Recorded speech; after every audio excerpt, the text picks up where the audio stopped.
Wait, real quick before we get into the video, I'm currently doing a massive giveaway for you guys together with Coin Mining Central, where you can win profitable miners like this Kadena ASIC. And the great thing about these is while they are still profitable, they only consume a few hundred watts, which makes them easy to run as a home miner. So check out my last video for details on how to enter the giveaway. Link will be up in the corner as well as in the description below this video. lolMiner just released a new update that lets you get significantly better efficiency while GPU mining Kaspa. And you guys will be happy to hear that this update actually makes GPU mining profitable again. So in this video, I'm gonna go through how to set it all up, because there are some unusual tricks you have to do while overclocking in order to get these insane efficiency numbers. But thankfully you clicked on my video, which means I'm gonna break it all down for you so that you don't have to figure it out all on your own. And then we'll also look at hash rate, wattage, and profitability for some of the most common GPUs for mining. And finally, if you don't want to hold the actual Kaspa coin, I'm going to show you a way to mine Kaspa profitably, but have that profit be paid out to you in Bitcoin. But you're going to have to watch right until the end to see that. So all of that is what's coming up in this video. But first, a quick word from our sponsor. Operating for over 5 years, Bitcap is one of the premier ASIC and GPU hosting services in North America, servicing customers worldwide. Powered by 100% renewable energy, they've got the best pricing for hosting your hardware. With live customer support 16 hours a day and a performance uptime agreement, you can feel confident and secure that your miners are working their best. One of the first to offer small and large-scale immersion-cooled hosting options, Bitcap allows clients to push their compatible ASIC hardware to the peak of performance. Visit bitcap.co to learn more and get energized today. Alright, so we are over here on the computer, and as you can see here, this is the version of lolMiner you want to get, 1.63. It's the one released just 11 hours ago as of making this video. And as you can see here, we got the improved Kaspa mining performance as well as the significantly improved Kaspa mining energy efficiency. So if you're on Windows, this is where you'd come to just download the zip file and unzip the miner and so forth. Now, I use HiveOS, which I think that most of you guys do as well. So I'm going to show you how to actually set this up in HiveOS. However, if you're on Windows, I recommend you still watch along, because the whole sort of process of getting it to work is very similar within Windows. And then there will be some sort of specific instructions that I'll put in the description, just of the sort of specifics of doing it in Windows. But watch along in HiveOS first, because you gotta kind of understand the process, as I said. So yes, let's have a look here in HiveOS. I am on my test rig here. And the very first thing you gotta do is, of course, update and install this new version of lolMiner in your HiveOS mining rig, right? So if you're watching this sometime in the future, very likely that you just have to click on this little arrow button and upgrade, and it will install the latest version of lolMiner 1.63 or above automatically when doing this. However, right now when I'm making this video, that update has not come to HiveOS yet, so I have to install 1.63 manually. It's no big deal, but the very first thing you should always do is make sure your HiveOS is as up to date as possible before doing something like that. So if this arrow up here is yellow for you, just click it, and then I usually do force upgrade and reboot after complete and hit upgrade. And then we'll just wait for this to upgrade, and I'll check back in with you then. Alright, so we installed the latest update of HiveOS, and now we just gotta install the latest update of lolMiner. So to do that, just come into your worker here, then click this little button here, run command, and then there'll be a command. I'll put it in the pinned comment down below, and then just copy that in and hit run. Now, you might run this and get an error. Then if that does happen, try it again, and if it keeps not working, it might be that you actually have to have lolMiner running on the rig as you run this command. So to do that, just apply any flight sheet that uses lolMiner, and you're off to the races. You can see I'm now running lolMiner on the rig here, so now all I gotta do is hit run command and paste this command here and hit run. And now this will take a minute or so, and it will update to the 1.63 version of lolMiner. So once that's done, just reboot your rig again. And as you can see up here, we are now running version 1.63 of lolMiner. Excellent. So how do we set up this new kind of overclocking in order to get this super efficiency? Well, it all starts in setting up our flight sheets. So come to flight sheets for your rig, and I already have one here, but let's pretend that I don't. So I'm gonna hit flight sheets up here to make a new flight sheet. And then of course we're just gonna select Kaspa, select our Kaspa wallet, and then Kaspa pool. I'm gonna go with this one. I would recommend not going with Wooly Pooly because they have way over 50% of the hash rate right now, and we want to decentralize as much as possible. So go with a different one. There we go. Select your server, and then of course we're gonna select lolMiner. Now this is where the magic starts, and that is by we have to hit the setup miner config here, and in here there are a few sort of extra config arguments that you have to enter in here, and it depends a little bit. So I have a sort of note on exactly how this is done, but basically what happens is you lock your core clock and your memory clock within your lolMiner configuration in the flight sheet, and then you add a core clock offset within your 𝐦𝐤𝐳𝐿 overclock settings. So what are those numbers? Well, so let's start with the sort of locked core and memory clock arguments that go in the flight sheet. So those are easy. Core clock lock is 1470 and memory clock lock is 810.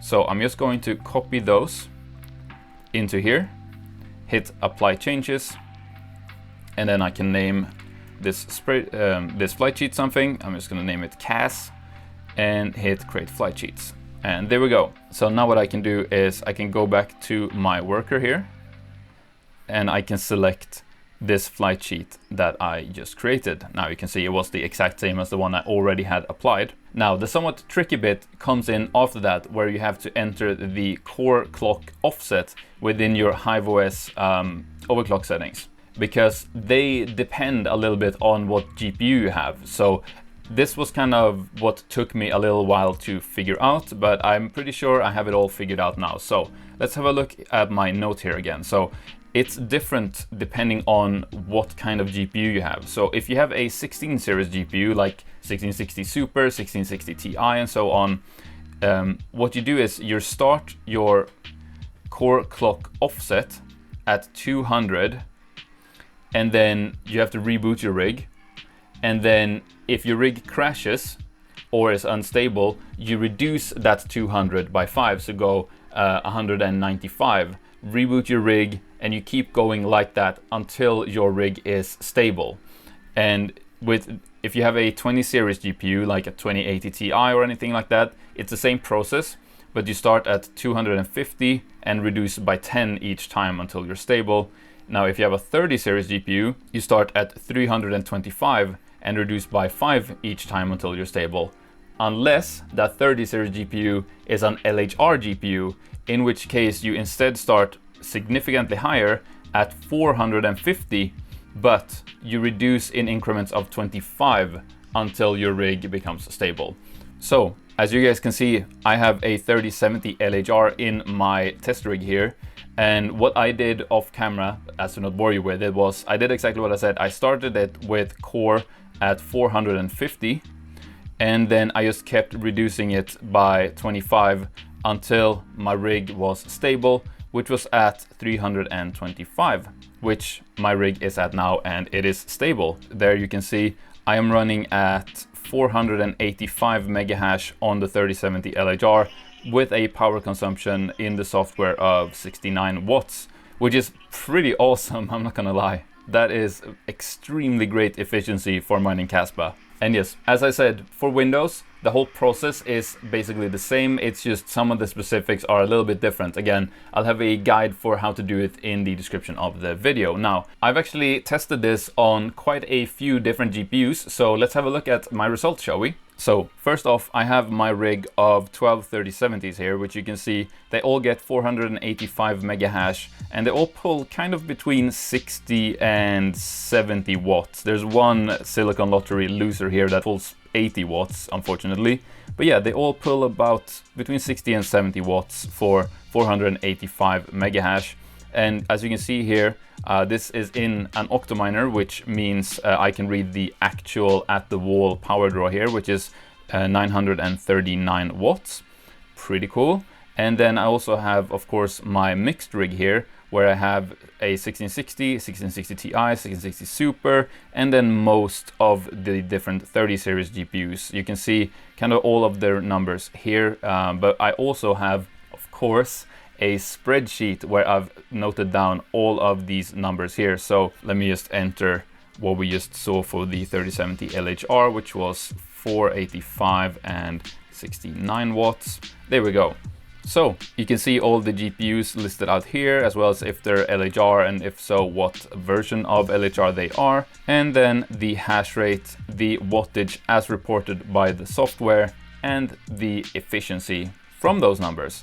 And to, no one's surprise, the most efficient GPU is, of course, the 3070. The 3070 is a mining beast. Whatever you throw at it, it's gonna do excellent in terms of efficiency. But most, if not all, of these other GPUs are, performing excellently too. Like the whole 16 series are doing really well. The only one that's sort of meh is the 3080 12GB version, which, to no one's surprise there, that one is always kind of the worst one that I have. But that still has an efficiency of 5.68 megahash per watt, which not too bad. And finally, at the bottom here, I also have my full 3070 rig, which I already showed you here, my Drax rig of 12 3070s, which the total rig gets 5.8 gigahash at just 939 watts at the wall. Now, next up, let's have a look at the profitability of these GPUs. But first, by the way, if you're still watching this far in, then I got something for you as a thank you. If you go to our merch store at gpuheads.com and enter the code THANKS, you'll get 15% off your order. We currently have the design of the Grim Reaper coming for Ethereum, and that's only going to be available until December. Or of course, we have the classic GPU heads design that I'm wearing right now. And if you get something there, just know, as I always say, that is a great way for you to support the channel and get something awesome in return. All right, now back to the video. All right, so I've entered some of the numbers from our spreadsheet here into what to mine. So let's start with the 1660 Super, which I know a lot of you have, and that is currently making about 3 cents per day after power mining Kaspa, which not too bad, all things considered right now. This is of course with 10 cents per kilowatt hour. And then let's move on to the very best GPU for mining Kaspa, which is the 3070. Well, the best among the ones that I've tested, I should say. And that is actually making about 8 cents per day. That is with the 3070, of course. Then let's also have a look at the worst one that I tested, which is the 3080 12GB. And as we can see there, even the worst GPU is still profitable right now, making about 6 cents after electricity. Now you might be thinking, well, but those wattage numbers are, software, and the real at the wall power draw might be more. So what I did was I also entered the whole 3070 rig, which is measured at the wall. So this is 12 3070s and the power consumption measured at the wall, as I said, and that gives us about 64 cents of profit every day. Now stay tuned, because I'm going to show you how you can actually mine this but get paid out in Bitcoin. But first, quick word from our sponsor. Established in 2017, Octominer is an international mining hardware company. They manufacture and engineer the best mining equipment in the industry and supply rigs to some of the largest mining farms around the world. Their GPU mining rigs also integrate with the top crypto operating systems like HiveOS, MinerStat, and Simple Mining. All parts come with an international 1-year warranty. Exciting news! They will be adding ASIC miners for sale to their website soon and launching a new product built specifically for ASIC home miners. Please visit octominer.com or email support@octominer.com for questions. All right, I'm going to show you how you can mine Kaspa profitably like this and have that profit paid out to you in Bitcoin instead of in Kaspa. Now, unfortunately, that is through using NiceHash. Now, this video is absolutely not sponsored by NiceHash. You have already seen who this video is sponsored by. So just know that doing this is kind of at your own risk, and make sure you understand how NiceHash works, because they're not actually paying you for the coin you mine, rather they are paying you the amount that someone is willing to pay you to mine that coin. So it's a little bit of a few extra steps there that you need to wrap your head around, but you know, once you sort of understand and you're okay with doing that, what you can do is you can come to this website, which is nicehash.com/stratum-generator. And what you can do here is you can select the K-heavy hash algorithm, which is the Kaspa mining algorithm. And then all you have to do is hit the generate address button here. I've already done it, as you can see. And basically then what it does is it just lets you mine Kaspa to NiceHash. And as you know, your address, your mining address here, you just enter your Bitcoin address. And that means you should get paid out in Bitcoin for the Kaspa that you are mining. So I hope that makes sense. I hope this helps if you want to get paid in Bitcoin. But that's it. Now, if you enjoyed this video, then please give it one of these. And if you really liked it, you can now join the channel to help support what I do here. It really does make a big difference and it means a lot to me. So thank you. Plus, as a bonus, if you do decide to join, you also get access to our private Discord chat room. And I love talking with you guys in there. But what you gotta do now is you gotta click on one of those videos on the screen. Because this video is over, you can also click the picture on my face to subscribe to the channel. I'd really appreciate that. But yeah, go click on that next video and I'll see you there. Goodbye. Goodbye, bye bye.